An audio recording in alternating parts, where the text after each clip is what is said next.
Allez, on va démarrer. Merci beaucoup à tout le monde de nous rejoindre aujourd'hui. Bonjour à nouveau à Malika, Natalia et Karine. Et je suis votre animatrice aujourd'hui. Je m'appelle Nathalie et je fais partie de l'équipe marketing ici chez CoderPad.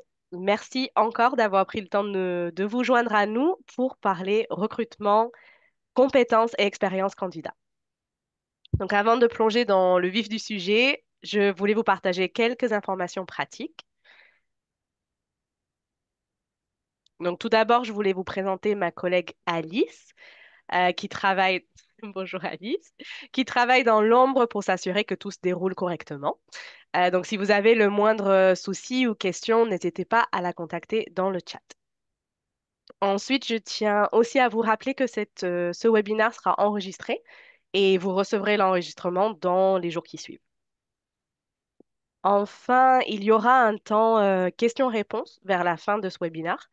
Donc, si vous avez des questions pour nos intervenantes, pensez à les soumettre dans l'onglet questions-réponses. Donc, vous pouvez le faire à tout moment, tout au long de la discussion, et nous allons faire de notre mieux pour y répondre. Donc, après cette petite introduction, nous allons rencontrer nos expertes, puis nous lancerons une discussion style table ronde, et ensuite on passera à la session questions-réponses en direct. Alors, permettez-moi de vous présenter nos invités. Donc, je suis ravie aujourd'hui d'accueillir Malika Ashmaoui, Natalia Vostena et Karine Aubin. Alors, panélistes, est-ce que vous voulez bien nous parler un petit peu de vous et de votre parcours? Je propose de commencer par Malika, ensuite Natalia et enfin Karine. Bonjour à toutes, bonjour à tous. J'espère que tout le monde va bien. Du coup, Malika, moi j'ai 42 ans, ça fait bientôt 20 ans que je travaille dans le recrutement. J'ai démarré comme campus manager et au fur et à mesure, j'ai jumpé sur d'autres métiers comme la marque employeur, le recrutement tech. Aujourd'hui, je suis Head of Talent Acquisition chez Equino, donc Equino, agence de transfo digital. On accompagne tous nos clients sur la transfo digitale de l'ensemble de projets, donc création de sites web, plateformes e-commerce, applications mobiles, etc. Et très contente de participer à l'événement parce que les tests sont quelque chose qu'on challenge aussi pas mal de notre côté. Donc ravie d'être là avec Natalia et avec Karine, et aussi avec toi Nathalie. Merci beaucoup. Natalia? Oui, ben moi je m'appelle Natalia Vostina, le nom assez difficile, mais merci Nathalie parce que tu as bien prononcé le nom. Donc c'est déjà, ça commence bien. Je suis onboarding manager chez Assess First, donc je gère une équipe, je m'en occupe de gestion d'une équipe qui aujourd'hui a une responsabilité de onboarder tous les nouveaux clients et tous les clients existants chez Assess First sur toutes les nouvelles fonctionnalités. Et pour vous dire un peu plus sur Assess First, c'est une solution de recrutement prédictif qui permet aujourd'hui aux entreprises de prédire dans quelle mesure les candidats et les employés réussiront et s'épanouiront dans leur travail.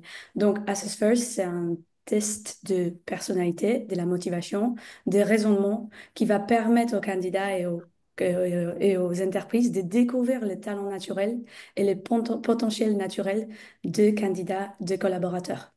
Et avant Assess First, pour rebondir aussi sur mon expérience, j'ai passé 8 ans dans les milieux de recrutement, en passant par les postes de chargé de recrutement, responsable de recrutement et finir par directrice des opérations, dont le recrutement surtout international. Merci beaucoup, Natalia. Karine, est-ce que tu peux nous parler un petit peu de toi? Oui, avec plaisir. Bonjour à tous. Donc moi je suis Karine Aubin, je suis la responsable commerciale de Piplet. Piplet, c'est une entreprise qui fait de l'évaluation linguistique pour le recrutement essentiellement, mais aussi pour la gestion des talents. Et on fait partie de ETS. Et ETS, vous connaissez sûrement parce que ce sont les tests TOEIC, TOEFL. J'imagine que vous êtes pour certains d'entre vous déjà passés par là. Et voilà. Et donc moi j'ai une expérience chez ETS dans les tests TOEIC, mais aussi dans la formation et l'édition pédagogique. Ravie d'être là avec vous ce matin. Super. Ben, je suis ravie de d'échanger aujourd'hui avec vous. Euh, et avant de juste, je vais juste trouver comment ne plus partager mon écran. Je sais pas pourquoi. Euh, C'est un petit souci technique, ça. Parfois, c'est les choses les plus bêtes qu'on a l'habitude de faire tous les jours qui nous posent problème. Bon,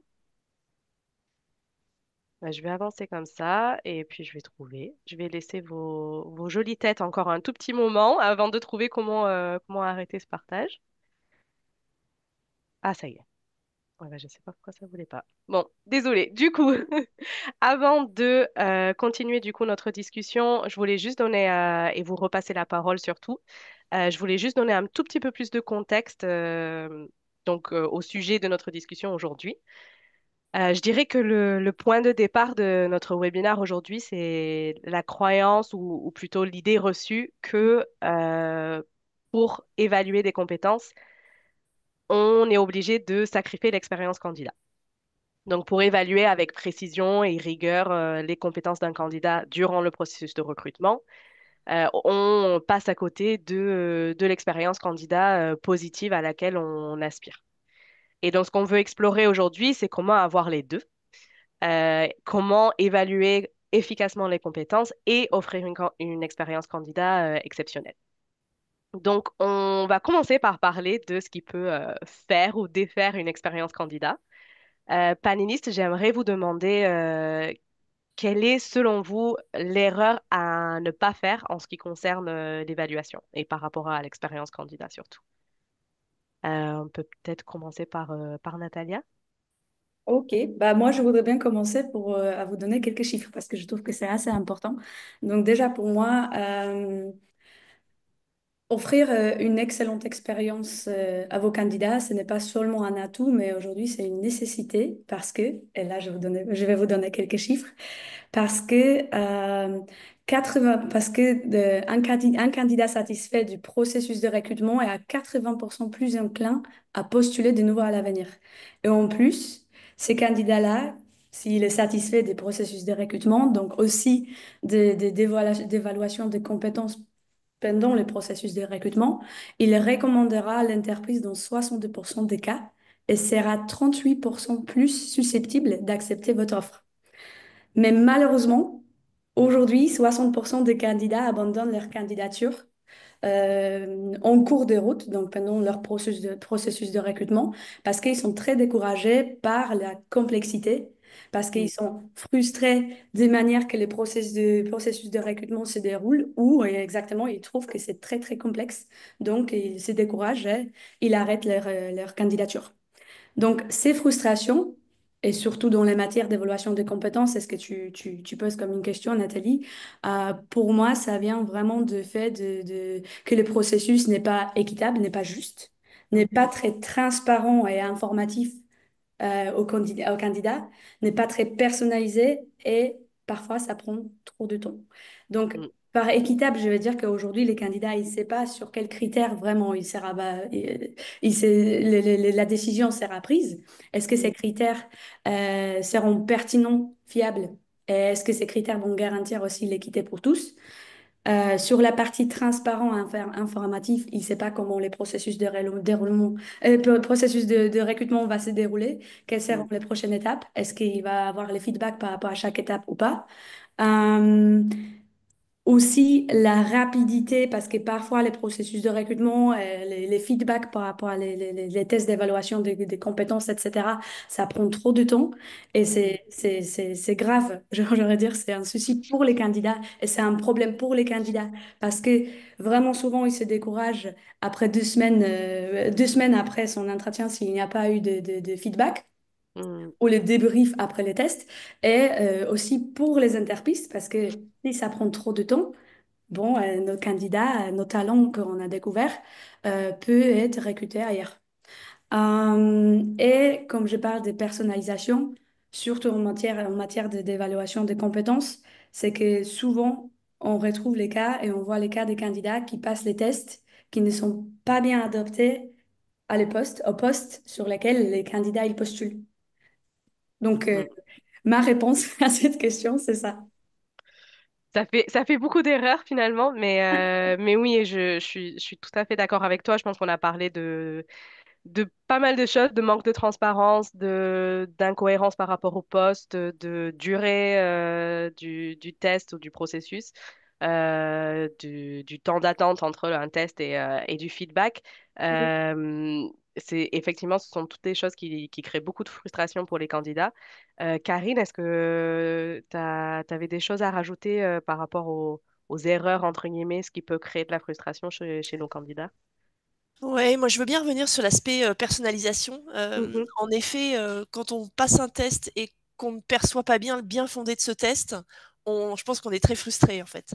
mm, Je pense que les candidats ils comprennent tout à fait qu'une entreprise puisse mettre en place des tests de recrutement, à condition qu'ils comprennent la pertinence du test qu'ils ont à passer. mm, Et par exemple, donc en ce qui concerne les tests linguistiques, on se rend compte que si on leur pose des questions de grammaire, de vocabulaire, des tests qui sont pas du tout adaptés à leur contexte dans lequel ils vont travailler, mm. bon, bah, c'est très frustrant. Et je pense à une entreprise irlandaise avec laquelle on a travaillé qui met au point des procédés pharmaceutiques. Donc c'est quand même c'est très spécifique et les candidats vont avoir un job très spécifique. Et bon, bah, par exemple, on a développé une question qui est, ils doivent décrire une situation ils sont dans un laboratoire de recherche et ils doivent décrire une situation. Bon, bah, les mettre dans cette situation-là et les laisser s'exprimer dans cette situation-là, ça rend le test beaucoup plus pertinent, en fait. Et puis Mm, là, ils se prêtent plus volontiers au jeu. Mm. mm. Absolument, et je pense que nous, CoderPad, du coup, on est spécialisé en test des compétences techniques. Et c'est d'autant plus valable pour ce genre de test où vraiment l'idée, c'est d'avoir quelque chose qui ressemble à ce qu'un développeur va faire dans son boulot, dans son quotidien, et non d'avoir des questions algorithmiques ou théoriques qui n'ont rien à voir avec la réalité du terrain. Et du coup, oui, je suis très d'accord avec vous. Et c'est vrai qu'en interne, nous, on parle beaucoup, enfin en interne, dans nos contenus aussi. En ce moment, un sujet qui revient beaucoup, c'est la triche, surtout avec voilà, de plus en plus l'utilisation de l'IA par les candidats, par les recruteurs, enfin voilà.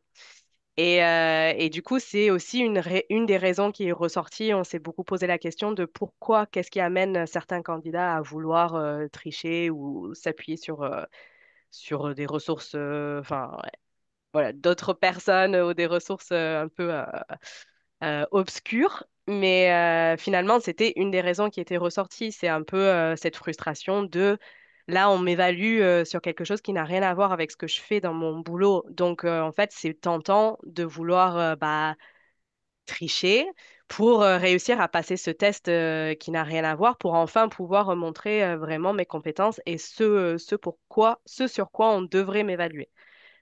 C'était une des raisons qui était ressortie dans nos entretiens, dans nos études, pour essayer de savoir bah, voilà, qu'est-ce qui pouvait pousser un candidat à tricher. Donc, je pense que c'est, voilà, finalement, en dehors de tout ce que Natalia, tu nous as présenté sur l'impact de l'expérience candidat, c'est aussi un autre impact, voilà, je vous partage parce que c'est actuel dans nos discussions. Mais effectivement, je pense que c'est important pour toutes ces raisons. Et du coup, on a parlé un peu des erreurs, des frustrations. Qu'est-ce qu'on peut conseiller aux recruteurs, aux employeurs de faire pour corriger leurs évaluations? Quelles sont un peu les bonnes pratiques? Qu'est-ce qu'il faut garder en tête quand on construit une évaluation des compétences? Mm. Euh, Moi, je Malika, rebondirais avec un peu plaisir. sur ce que tu dis, parce qu'il y a le lien entre ce que tu viens de dire et la question que Mhm, tu poses. C'est vrai qu'il y a une tentative aujourd'hui, on le rencontre d'esbrouf, mais en même temps, la nécessité, c'est d'être transparent des deux côtés. Aujourd'hui, tu vois de plus en plus d'entreprises, et c'est même maintenant quelque chose sur lequel moi j'insiste lorsqu'on crée une annonce, c'est de se dire, mais en fait, dès le début, on met carte sur table. mhm, Aujourd'hui, ton parcours candidat, à la fin de l'annonce, c'est aussi un tri de notre côté, c'est de se dire, en fait, la première étape, tu auras une précale avec un recruteur qui te permettra de valider telle chose. peut même Mhm. mettre, ça dure entre 20 et 30 minutes. La step d'après, avec le manager, où là, tu vas plutôt être évalué. Ensuite, tu auras un test technique et ensuite, on close, on termine par un entretien de culture fit. Donc là, déjà, tu es transparent avec le Mhm. candidat. Tu lui dis déjà un peu à quoi il peut s'attendre. Et aussi bien sur de l'inbound que de l'outbound. Mhm. Sur de l'inbound, quand tu diffuses ton annonce, et sur de l'outbound, quand tu chasses ton candidat. Moi, Mhm. j'ai déjà eu des candidats qui m'ont dit, je ne veux pas aller plus loin parce que je ne suis pas à l'aise sur le test. J'ai même eu un candidat un jour qui m'avait dit, bah, en fait, je poursuis le process avec toi, Malika, parce que dès le début, tu m'as dit à quoi j'allais Mhm. m'attendre. Le reste du process, c'était de lui dire, en amont, on va parler de tel, tel, tel sujet. Prépare-toi parce qu'avec moi, le focus, on va un Mhm. petit peu plus parler du candidat de care, on va un petit peu plus parler de l'inbound, etc. Et il m'a dit, j'ai décidé de poursuivre le processus avec toi. Pourquoi?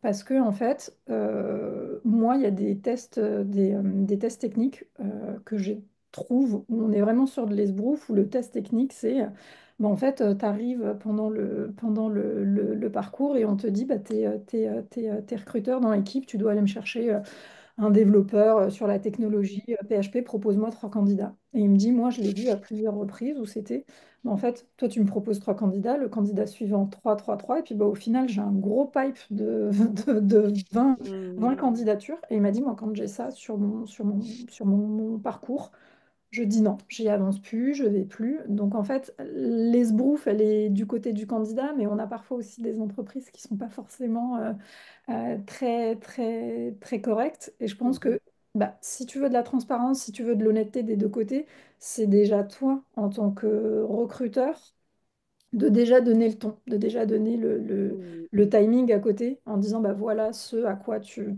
vas t'attendre.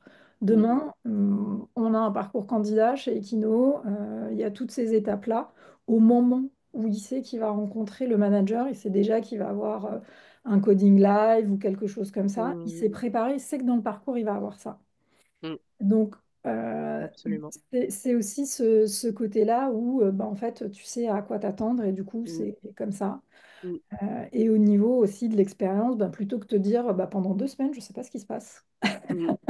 c'est de se dire bah, je Ou sais de qu'il découvrir au fur et à mesure, ah, il y a encore une étape, ah, il y a encore une étape, y a une ah bon, il étape, y a encore. encore une étape. Et C'est puis hyper. surtout, tu vois, on te dit tu vas avoir 4 ou 5 personnes, et puis sur les 4 ou 5 personnes, bah, en fait, tu relis ton CV à chaque fois. Mhm. Donc, est-ce ils ont déjà un peu échangé Mhm. entre eux, ou est-ce qu'à chaque fois, tu vas juste relire ton candidat, Mhm. relire ton CV? Donc, ça aussi, Mhm. c'est se dire, mais en fait, moi, je réfléchis aussi un peu en amont en tant que recruteur en me disant, Mhm. aujourd'hui, qu'est-ce que je vais évaluer? C'est ça, ça, ça, ça, ça. Et ben, avec l'équipe de hiring manager, les recruteurs, et ben, on se dit, OK, moi, je vais évaluer Mhm. cette partie-là aux soft skills avec l'entretien RH, avec la précale. Toi, tu veux valider la partie technique, ben, on va valider telle ou telle chose. Toi, tu veux plutôt valider telle chose. Là, on se dit qu'on implémente. Et là, tu as le parcours candidat. Le candidat, il sait à quoi s'attendre. Mhm. Il sait qu'il va avoir 3 ou 4 entretiens. Mhm. Mais il découvre pas au fur et à mesure, bah, finalement, faut encore revoir machin. Et puis, tu Mhm. vas travailler en collaboration avec un autre métier. Donc, tiens, Mhm. ce serait bien que j'ai fait cette erreur en début de parcours quand j'étais une toute jeune recruteuse. Et c'est vrai que tu challenges constamment ton job et Mhm. tu te dis, bah maintenant, moi, s'il y a ça, je veux être au courant dès le début de ce que va faire le candidat. Mhm. Et au final, c'est mettre tout le monde dans de bonnes dispositions. En fait, c'est autant le Mm, candidat que le recruteur que le hiring manager. Si tout le monde sait voilà, comment ça va se dérouler, ce qu'ils ont à évaluer, ce qui va être évalué, enfin, on s'en sort, enfin, tout le monde s'en sort mieux. Et je pense que c'est vraiment un état d'esprit et ça, j'ai l'impression que c'est quand même aujourd'hui de plus en plus partagé par les recruteurs, enfin, en tout cas les professionnels avec qui je parle. C'est vraiment cette volonté de mettre des candidats dans les meilleures conditions possibles pour la réussite et non plus de se dire, oui, bah, on va voir, on reste un peu flou et on va voir comment ils se débrouillent et au moins ça va tester un peu s'ils s'accrochent ou pas, quoi. Ça, je trouve que c'est contre-productif. Donc vraiment, l'idée, c'est de voilà, mettre dans les meilleures conditions possibles. Et je dirais juste la seule chose que ça, moi, je suis un peu tombée dans ce piège parfois, c'est de donner les mêmes informations à tous les candidats. Donc quand on explique le parcours, d'avoir un discours qui est structuré et qui est standardisé pour que chaque candidat ait les mêmes informations sur qui ils vont rencontrer, qu'est-ce qui va être évalué, etc. Pour que du coup, voilà, tout le monde arrive avec, sur un pied d'égalité, quoi. Mais merci beaucoup, Malika, pour ton partage.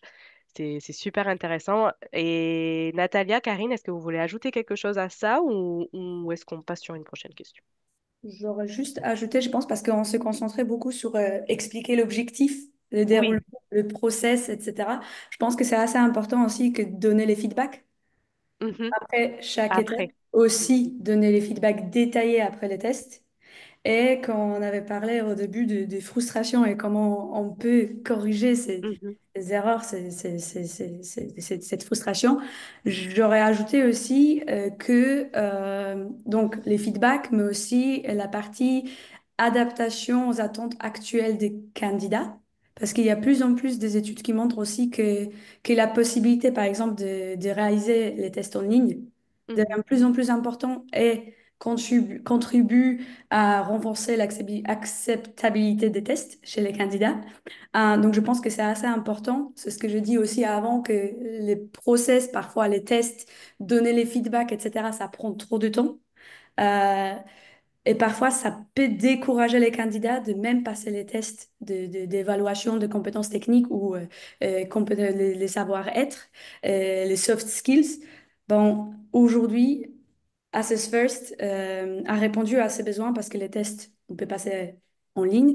Et en plus, on a les tests de personnalité qui prennent à peu près 5 minutes. Donc, je vais dire qu'aujourd'hui, c'est aussi important de débriefer les candidats et de vraiment s'adapter à, à la vie actuelle, à la réalité. Ça veut dire qu'on est tous bien occupés, on a plein de choses à faire, etc. Et on passe beaucoup de temps sur la candidature. Donc, passer les tests d'évaluation des compétences en plus, ça doit être rapide, ça doit Mhm. être bien expliqué, ça doit être débriefé et ça doit être très, très, très clair. Mm, complètement. Karine, est-ce que tu voulais rajouter quelque chose ou Non, non, mais je suis on d'accord avance? sur le fait, oui, oui, non, je suis entièrement d'accord sur le fait qu'il faut que le processus soit clair et qu'il soit fluide, en fait, et que ça aille vite. Mm, Nous, on a des tests qui durent 30 minutes. Alors, ça peut paraître beaucoup et à la fois, il faut bien qu'on évalue les compétences de façon objective et fiable. Mais voilà, en effet, le test, il se passe n'importe où, sur n'importe quel support. mm, Il se passe évidemment en ligne. Les résultats, on les envoie sous 24 heures parce que les recruteurs doivent aller très vite dans leurs décisions, mm, au risque de voir échapper les meilleurs candidats.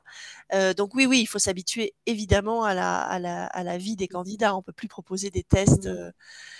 comme on pouvait les proposer peut-être avant, Non, c'est sûr. Et je pense dans que des c'est des choses centres qui qui duraient rentrent longtemps. en... Oui, pardon. Ouais. Et je pense que c'est des choses à regarder effectivement quand on évalue, quand on évalue les solutions d'évaluation. Mais quand voilà, on se pose la question de quel outil, comment, voilà, qu'est-ce qu'on va pouvoir proposer aux candidats, c'est effectivement de regarder bah, à quel point l'expérience utilisateur, en fait, à quel point c'est fluide, qu'est-ce qu'il y a comme fonctionnalité pour vous permettre de faire un retour rapidement. Enfin, c'est vrai que généralement, il va y avoir un rapport automatisé, quelque chose qui peut vous faire gagner beaucoup de temps. Donc, c'est vrai que c'est ce genre. Finalement, c'est qu'est-ce qui est important pour le candidat et comment mon outil me permet d'y répondre, de proposer quelque chose en adéquation. Euh, et du coup, bon, je pense on en a déjà un petit peu parlé de l'impact d'une évaluation, enfin de l'expérience candidat, d'une évaluation des compétences. Mais je voulais souligner un petit peu comment, non seulement avec une évaluation vous pouvez ne pas abîmer votre expérience candidat, mais comment vous pouvez carrément améliorer votre processus de recrutement avec une évaluation. Donc, je ne sais pas si vous avez des exemples à partager. Euh, Malika, est-ce qu'on commence par toi? Ouais, bien sûr. Au niveau des expériences à partager, bah, si je devais reprendre l'exemple, parce que c'est vrai qu'avant qu'on prépare le webinar, tu savais pas encore que j'étais cliente chez CoderPad. Si, bien Euh, sûr, j'étais très au je- courant. Non, mais ravi.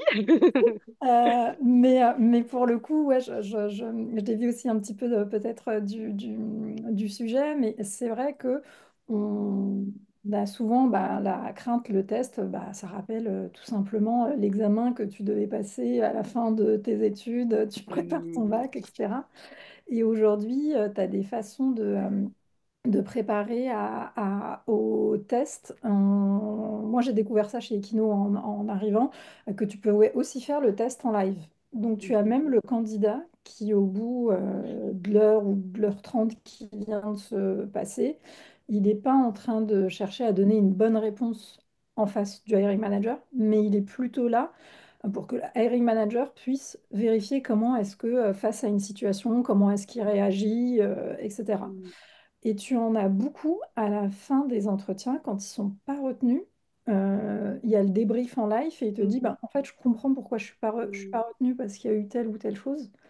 Et en effet, le candidat n'est pas retenu et il te dit merci à ce moment-là en te disant, bah, en fait, grâce à un entretien où je suis pas retenue, je suis en train de me rendre compte de là où sont mes pistes d'amélioration, là où je Mhm. suis bon, mais qu'il faut que je continue à me challenger, mais que mes pistes d'amélioration, elles sont là. Aujourd'hui, j'ai pas décroché ce poste comme il y a encore quelques années où je m'entendais dire, bah, on a beaucoup hésité entre toi Mhm. X et Y, mais finalement, c'est Y qui va avoir le poste. C'est joué à pas grand-chose, on a débattu plus d'une heure. Non, en fait, aujourd'hui, tu n'as pas. Et en fait, je t'explique, je rebondis sur ce que disait Natalia.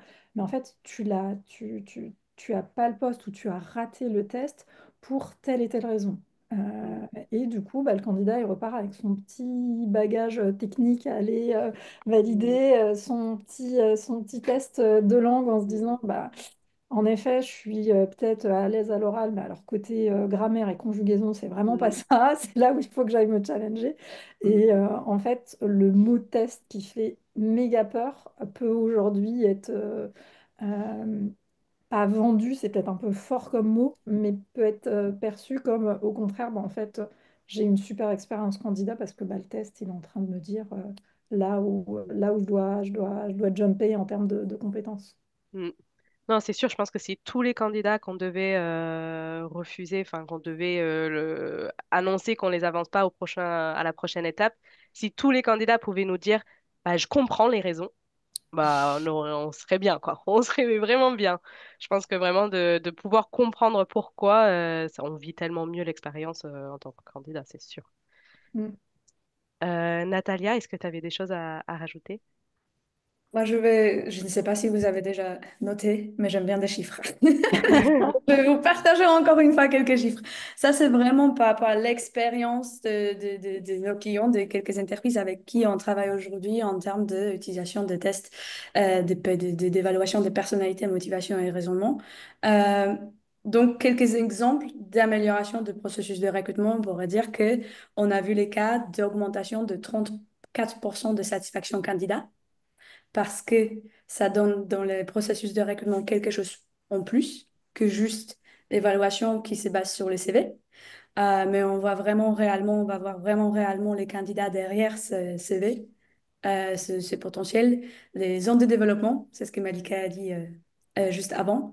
On peut aussi réduire le turnover. Et on a des cas de réduction de turnover jusqu'à 42%.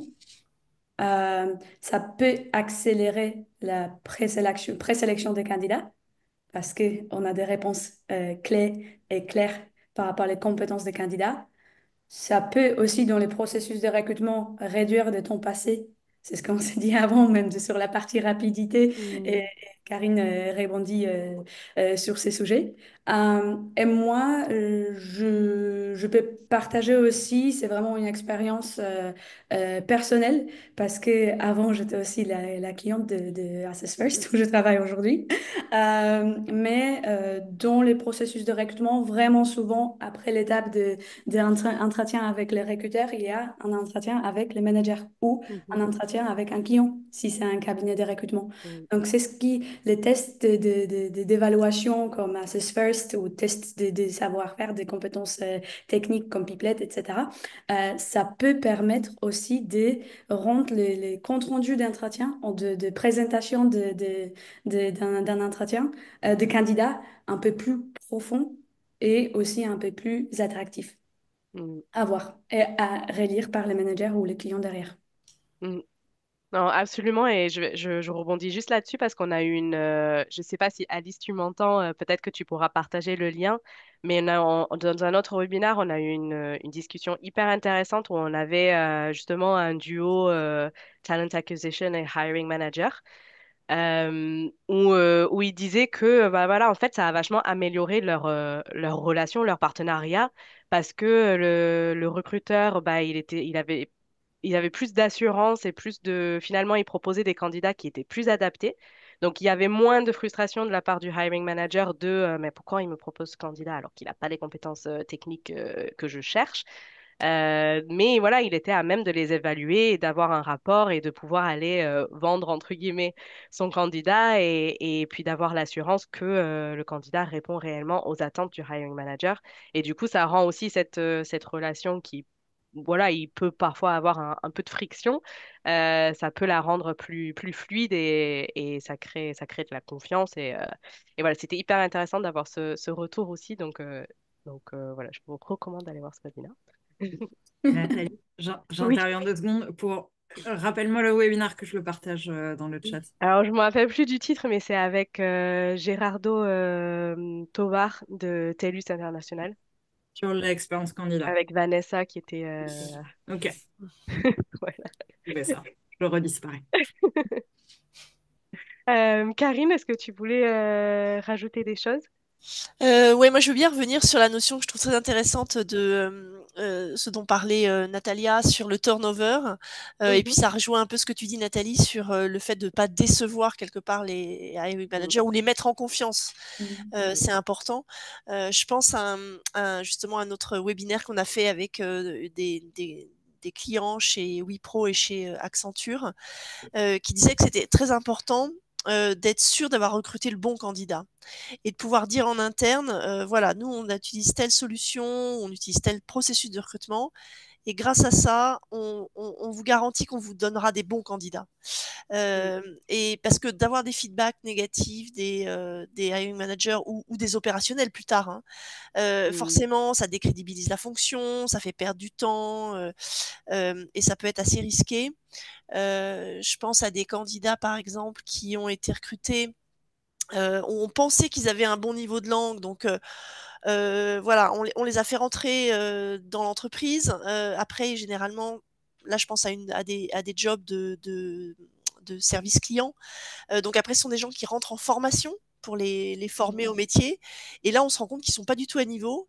mm, Et là, donc c'est décevant. On ne sait plus quoi faire de ces candidats. Il faut les engager dans des processus de formation pour les mettre à niveau ou voir les faire sortir, donc avec la perte de temps que ça suppose.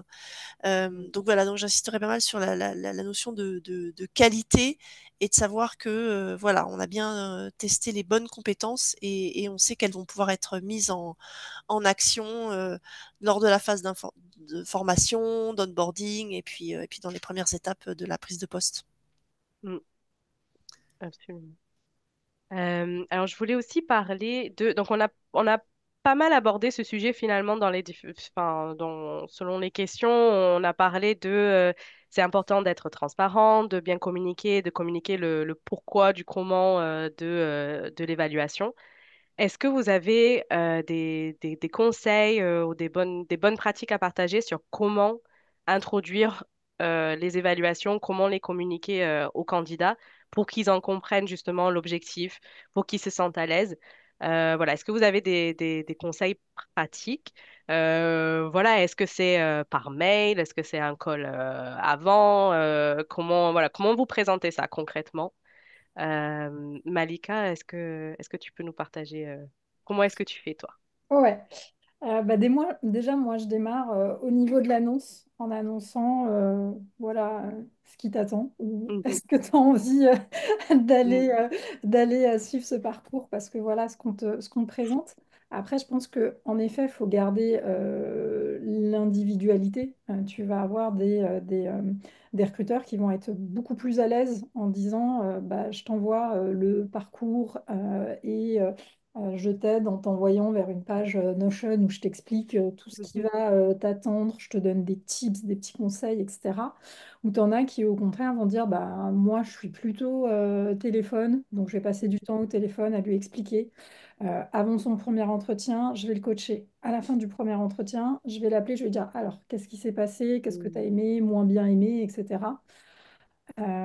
Mais oui, le sujet, c'est pas tant la forme, mais plutôt le fond en se disant bah, pendant tout mon parcours, je suis accompagnée.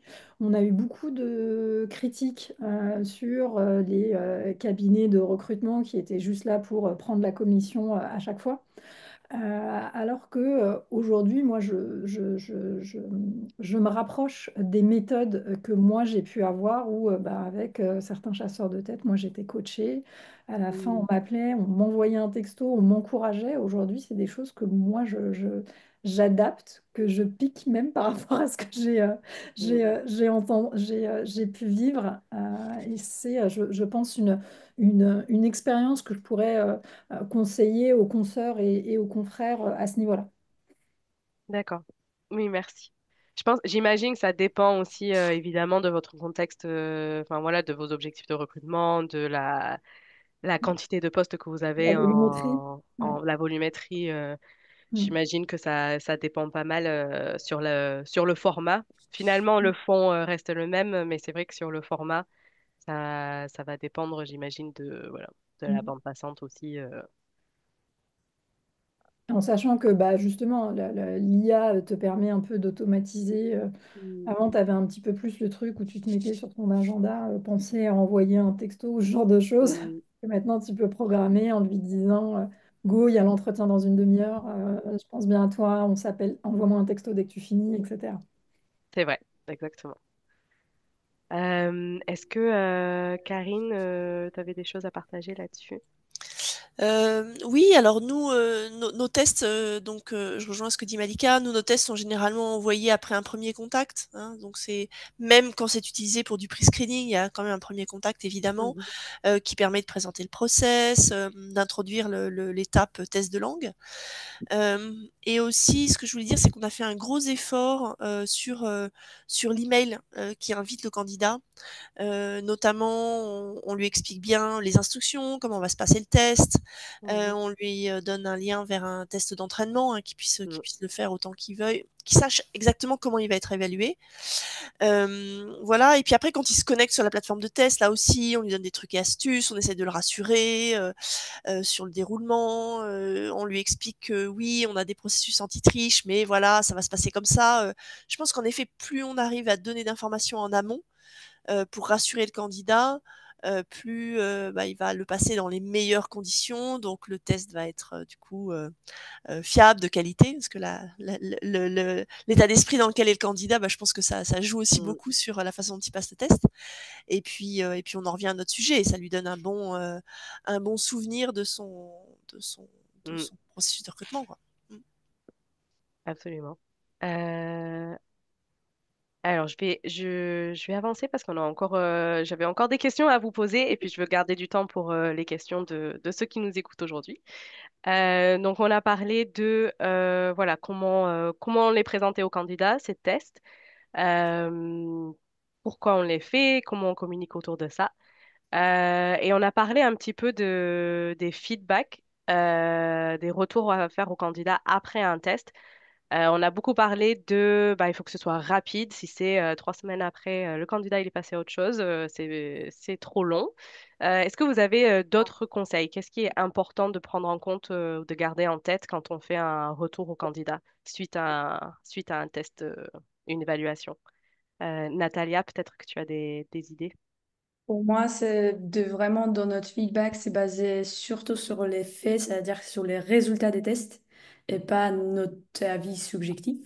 Mhm, Et des feedbacks, donc c'est grâce à ça, les feedbacks sera aussi personnalisé et en plus de rester toujours dans la bienveillance. Ça veut dire que mhm, ces tests, vraiment, cette évaluation de compétences, c'est vraiment pour s'assurer que les candidats il match avec sa personnalité, avec ses compétences à un poste sur lequel il a candidaté ou il a postulé. Donc, ce n'est pas pour juger les candidats et dire vous êtes comme ça ou vous n'êtes pas comme ça. C'est vraiment pour lui donner aussi des pistes, des conseils d'amélioration, des zones de développement. Donc, en général, dans les feedbacks, de toujours rester dans la bienveillance, non de jugement et dans les feedbacks très constructifs qui se basent sur les faits, donc ça veut dire sur les résultats des tests. Et mhm, c'est grâce à ça, pourquoi c'est important de rester dans cette bienveillance, pourquoi c'est important de rester dans cette feedback constructif, c'est parce que grâce à ça, on peut vraiment renforcer l'expérience candidat.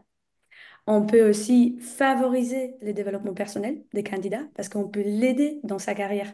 Peut-être on ne va pas l'accepter sur les postes parce que ses compétences, sa personnalité, motivation ne matche pas avec les postes, avec la culture d'entreprise. Parce qu'il ne faut pas oublier qu'il y a aussi la culture d'entreprise et pas seulement les postes tout seuls. Donc, ces tests-là peut aider à nos candidats ou à nos viviers des candidats de vraiment de travailler sur eux et de travailler sur leur développement personnel. En plus, grâce à ça, on peut construire une marque employer branding plutôt positif et assurer la transparence du processus. Donc, c'est ce qu'on mhm, on a dit avant. Et grâce à ça, on peut aussi construire un vivier des talents, des talents potentiels, des candidats qui seront fidèles aussi. mhm. Ouais. Et par qui rapport- correspondront peut-être pas au poste jour Exactement. J, mais demain, voilà, Je c'est suis des personnes qui peut-être peuvent. allée un peu plus loin parce que directement, je dis c'est quoi les plus importants pour les feedbacks, mais aussi les feedbacks, s'il est bien fait, il peut vraiment nous donner beaucoup des avantages, Mhm, d'avantages pour nous, mais aussi pour les candidats. mhm, absolument. Euh, alors, quelle question? Je pense peut-être rapidement, est-ce qu'on peut parler des indicateurs à suivre? Parce que voilà, j'imagine du coup, bah, ceux qui nous écoutent, soit ils ont déjà un process d'évaluation en place, ils veulent l'améliorer, ou ils sont en train de le mettre en place. Qu'est-ce qu'il faut suivre comme objectif, comme métrique, pour savoir que bah, on me propose quelque chose d'adéquat, de cohérent et de pertinent? Quels indicateurs on peut suivre? Est-ce que Malika, tu as une idée? Ouais. Moi déjà, quelque chose peut-être de tout simple, mais de se dire que à chaque étape, peut-être ajouter un NPS. De Mhm, dire, bah, l'entretien 1, j'envoie qu'est-ce qui a pu te satisfaire, l'entretien 2, etc., les pistes mhm, d'amélioration. Et à la fin, en fait, quand tu as cette data qui est encore statique, tu l'analyses et tu peux te dire, bah, en fait, on a peut-être été pas assez bon ou pas assez clair sur telle ou mhm, telle étape. Donc ça, c'est avec le candidat en externe, mais aussi avec nos hiring managers, en mhm, se disant bah, peut-être qu'à un moment donné, on me dit tu m'envoies trop de candidatures, tu ne les qualifies pas assez, mhm, etc. Et en fait, ça t'aide pour la step d'après, où tu lui dis bah, en fait, moi, ce que je te propose, c'est une façon aussi de bosser, et de les faire adhérer à ce qu'on appelle l'entretien structuré. Tout le monde n'est pas toujours hyper favorable en disant ouais, mais moi, le feeling, ça reste important, je mhm, continue à évaluer au feeling, etc. Alors que là, tu vois que en termes de rupture de période d'essai, hein, ce que disait Karine, Natalia, moi je rejoins et j'adhère complètement, mais de se dire, à partir de ça, les métriques, de se dire, bah, en fait, le process aujourd'hui, il a challengé parce que on se voit qu'en termes de période d'essai, on a eu tant de pourcentage de rupture. Et pourquoi est-ce qu'on Mhm. a eu ce pourcentage-là de Mm, rupture? Est-ce que c'était parce que le fit culturel ne fonctionnait pas?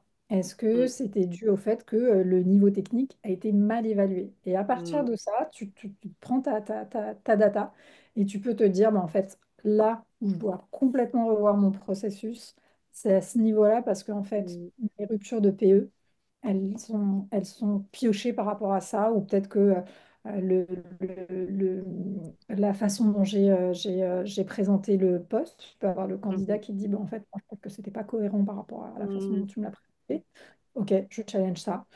mm, Tu te rends compte que plutôt 40% des périodes d'essai qui ont été, ou la majorité des périodes d'essai qui ont été rompues, c'est plutôt par rapport à tel sujet. Ben, en effet. Et c'est tout le temps comme ça que tu mm, revois ton parcours candidat en te disant, ben, ça peut être une métrique. La seconde métrique peut aussi se dire, au niveau du parcours candidat, à partir de quand je les ai perdus. mhm. Donc, À enfin, quelle étape voilà. mm, À quelle étape je les ai perdus? Alors, c'est un gros travail à côté parce qu'il faut que tu croises ensuite la data avec le laps de temps mm, où tu as justement dit entre telle étape, on est mm, mauvais, on fait attendre beaucoup trop longtemps. Et mm, c'est sur ça qu'on va raccourcir parce qu'on les a peut-être perdus. Ouais, ok, parce que tout d'un coup, ils n'étaient pas ok, ils apprennent en cours de route qu'ils ont un test, mais aussi parce que bah, pendant cette période de battement, ils sont passés à autre on est en train chose. de les laisser Ouais. filer. On cherche tous les mêmes profils. Mm. On désespère de la tech.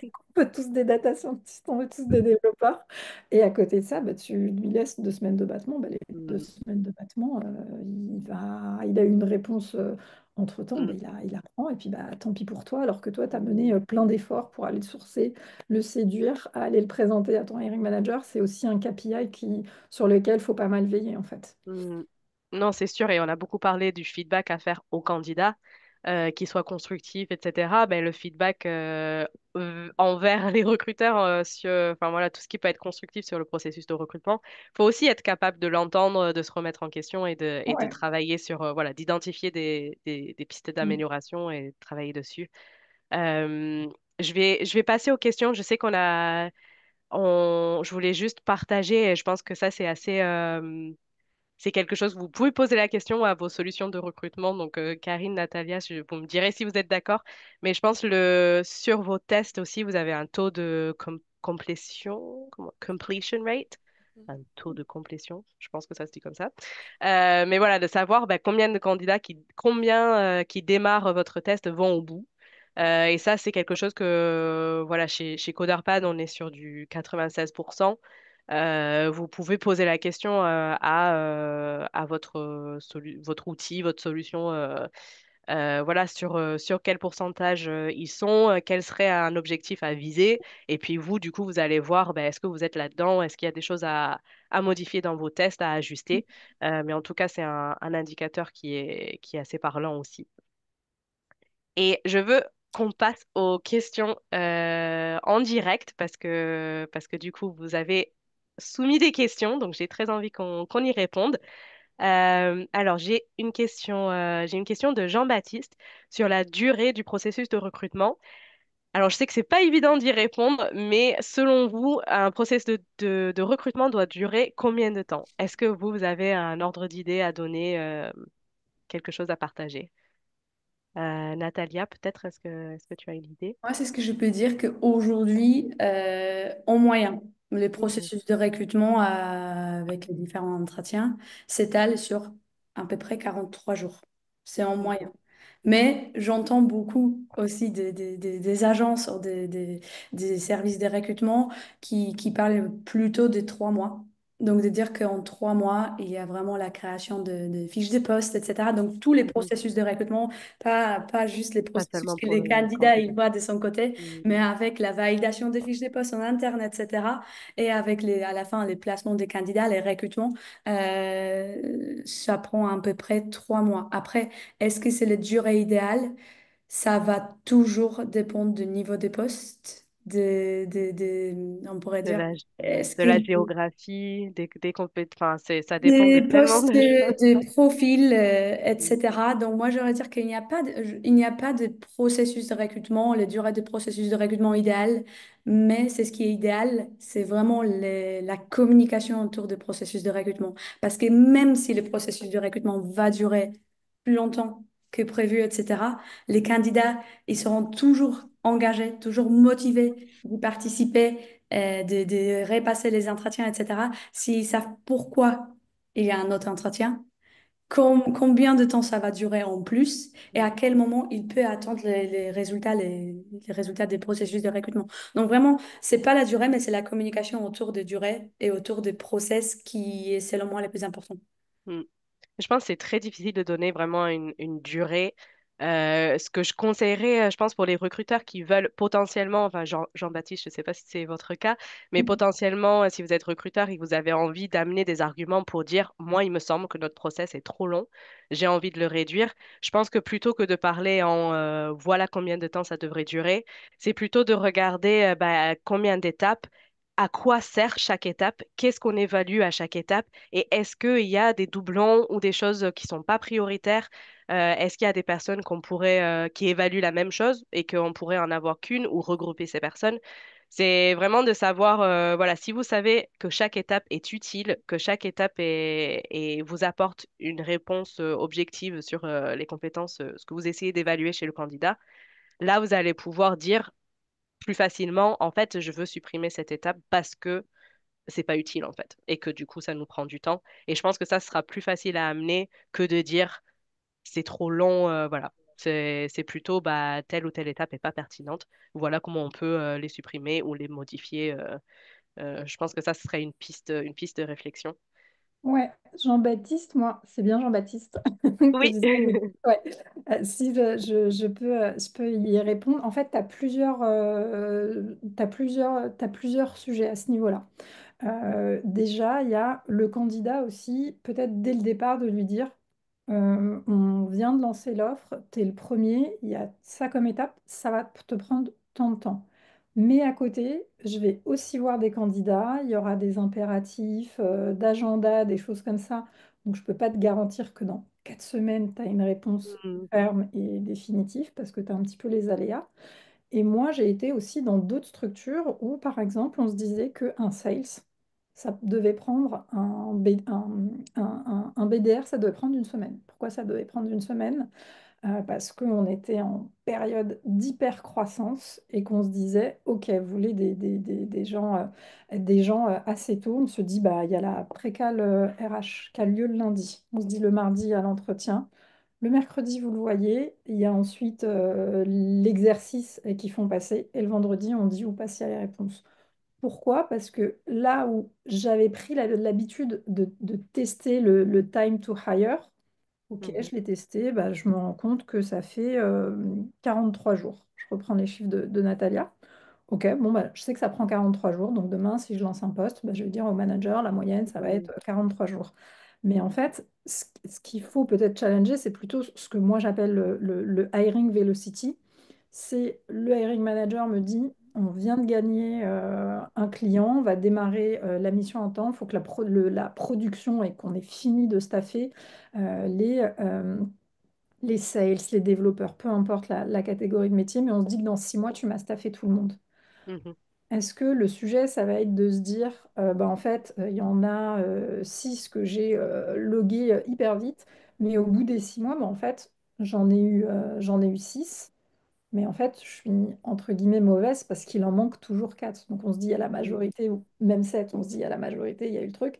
C'est de me dire, moi, en tant que business partner et pas fonction support, comment mhm, est-ce que j'ai contribué à amener à la réussite mhm, du business? Donc en effet, tu peux donner le chiffre au hiring manager, mais c'est aussi à toi d'aller le challenger quand le hiring manager aussi te met le processus en te disant, ouais, je l'ai trouvé bien, mais je veux quand même que tu m'en présentes encore trois. mm. Ok, mais si je t'en présente encore trois, aie Mm, bien en tête que dans 6 mois, les 10 personnes que tu veux, tu les auras peut-être pas parce qu'on est en mm, train de faire du process à rallonge et que pour 10 personnes, bah, en fait, tu me dis que tu as besoin de voir que je te présente X candidatures mm. et du coup, bah, ouais, dans les 6 mois, Mm. c'est peut-être pas fait, Réaliste, quoi. mais Mm, je t'avais mis les alertes à ce niveau-là, en fait. mm. Absolument. Merci beaucoup. Alors, j'ai aussi une question de Lise par rapport à la pertinence du test technique. Est-ce que vous recommandez des tests différents selon la seniorité, junior, intermédiaire, senior, ou utiliser un seul test pour précisément tester son niveau technique? Euh, alors, je vais m'aventurer. Je vais donner une réponse puisqu'on parle là de tests techniques. Donc, je me permets de donner un avis. En tout cas, moi, je dirais oui, absolument, je recommande des tests différents en fonction du niveau de seniorité. Vraiment, ça va être très compliqué d'avoir un seul test technique pour tous vos postes tech. Parce que, en fait, finalement, un test, pour qu'il soit vraiment pertinent, que ce soit cohérent pour le candidat et aussi pour vous, en ce que ça va vous renvoyer comme information, il faut qu'il soit adapté en termes de test technique, hein, mais que ce soit adapté aux technologies. Donc, qu'est-ce que vous utilisez en interne? Qu'est-ce que vous avez besoin d'évaluer? Où est-ce que vous avez des possibilités de formation ou d'upskill? Enfin, voilà, vous identifiez vraiment les compétences, les langages ou les frameworks, les choses comme ça que vous avez besoin en fonction du niveau de seniorité aussi. Donc, en fait, ça va changer le niveau de difficulté des questions. Ça va changer le format de questions aussi. Est-ce que c'est un poste où il y a c'est un lead équipe? Enfin, voilà, vous n'allez pas évaluer les mêmes compétences. Et du coup, oui, votre test, il doit être adapté. Finalement, moi, je dirais c'est un poste, un test. Donc, pour tous les candidats, pour ce poste donné, pour tous les candidats, ça va être le même test pour que ce soit équitable. Mais par contre, pour chaque poste, voilà, vous avez un test qui est adapté. Euh, Est-ce que Malika, Natalia, Karine, vous aviez des choses à ajouter? Sinon, j'ai encore quelques questions. Je sais pas, on a que trois. Je passe à une autre question. Euh, j'ai une question de Sébastien. Quelle durée est acceptable pour les candidats en termes de tests techniques? Est-ce qu'on a des retours sur les préférences, degrés d'acceptabilité des candidats entre tests type QCM et tests type exercice? Là, du coup, je ne sais pas si on parle seulement de tests techniques, c'est-à-dire compétences tech, ou si c'est juste test évaluation des compétences. Euh, je ne sais pas, Natalia, Karine, ce que vous conseillez comme durée de test? Euh, Euh, Moi, je dirais que test. il faut que le, pardon, il faut que le test soit pertinent en fait. Nous, parfois, on a des clients qui nous disent oui, mais on m'a parlé d'un test de langue, ça dure 10 minutes, c'est un QCM, c'est super bien, ça Mm, évalue les compétences écrites, voilà. mm, Euh, c'est super, mais est-ce que le test va être pertinent? Est-ce qu'il va vraiment donner un rapport d'évaluation de qualité? mm, Donc, c'est trouver le juste milieu entre la pertinence et la rapidité. Euh, voilà, un test qui dure très peu de temps ne couvre forcément pas toutes les compétences techniques. Donc, oui, il faut que ce soit rapide, mais je pense que le candidat peut comprendre que bah, ça a peut-être duré 30 minutes parce que il y a des vraies questions derrière et une vraie pertinence dans mm. l'évaluation. Mm. Et je pense pour les tests techniques, parce que j'ai vu le message de Sébastien, du coup, pour les tests de code, ça varie pas mal finalement chez nos clients. Il y en a qui font des tests courts, 20-30 minutes, comme c'est un test plutôt en début de processus. Et pour vraiment évaluer les compétences techniques de base essentielles pour le poste. Il y en a où c'est un peu plus long, 1 heure, ou même ceux qui travaillent sur des projets de développement qui sont un peu plus conséquents. Ça va dépendre à quel moment du process, ça va dépendre encore une fois du niveau de seniorité du poste. Mais je pense que en tout cas, donner un ordre d'idée, un test technique d'une demi-heure, par exemple, je pense que c'est assez acceptable pour un candidat. Euh, jusqu'à 1 heure, je dirais. Au-delà de 1 heure, vous commencez quand même à demander un engagement de la part des candidats, surtout si c'est en début, milieu de process. Et finalement, je pense nous, ce qu'on recommande, c'est d'avoir un test technique qui est court, par exemple 1 demi-heure, pour évaluer les compétences de base. Mais après, vous allez avoir un entretien technique en collaboratif, en live, où là, vous allez pouvoir revenir aussi sur le test du candidat et développer certaines choses. Et là, ça va être un peu plus long, mais c'est beaucoup plus engageant, c'est plus collaboratif et c'est plutôt vers la fin du process. Donc, vous avez moins de candidats et vous pouvez vous permettre de prendre ce temps-là. Et entre types de formats de questions, moi je dirais la variété, c'est plutôt une bonne chose. D'avoir différents formats de questions, ça va aussi permettre d'avoir un test qui est plus engageant. Les QCM, pourquoi pas sur des tests, sur des questions, voilà, vous voulez valider une connaissance technique basique, mais ça va peu vous apporter sur voilà, une évaluation de la manière de réfléchir, de résoudre des problèmes, c'est des choses comme ça. Donc, pourquoi pas, mais je dirais de varier les formats. Nous, on a des questions gamifiées, des questions exercices, des questions QCM, et finalement, un test qui est bien équilibré, c'est un test qui est aussi plus engageant. Alors, je sais qu'on est à bout du temps. J'ai encore une petite question. Donc, s'il y en a qui doivent nous quitter, Agathe, je vois votre message aussi. S'il y en a qui doivent nous quitter, merci beaucoup d'avoir été avec nous aujourd'hui. Euh, alors, Yamina, je vois que vous devez nous laisser aussi. C'était une question de la part de Yamina, justement. Donc, peut-être qu'on pourra faire une réponse asynchrone. Malika, c'était une question pour toi. Donc, je te partagerai ça sur la préqualification RH. Donc, je te partagerai ça et Yamina, je reviendrai vers vous en, en asynchrone. Donc, merci beaucoup à tout le monde. Là, tu peux me contacter sur LinkedIn Aussi. directement si tu souhaites que je te réponde. Bah, parfait, merci beaucoup. Merci à tous, merci pour vos messages, merci d'avoir été avec nous aujourd'hui. Merci aussi Malika, Karine et Natalia. Et vous allez effectivement recevoir l'enregistrement d'ici quelques jours. Et puis j'espère vous voir sur un prochain webinar. Et je vous souhaite une très très bonne journée. Merci beaucoup tout le monde.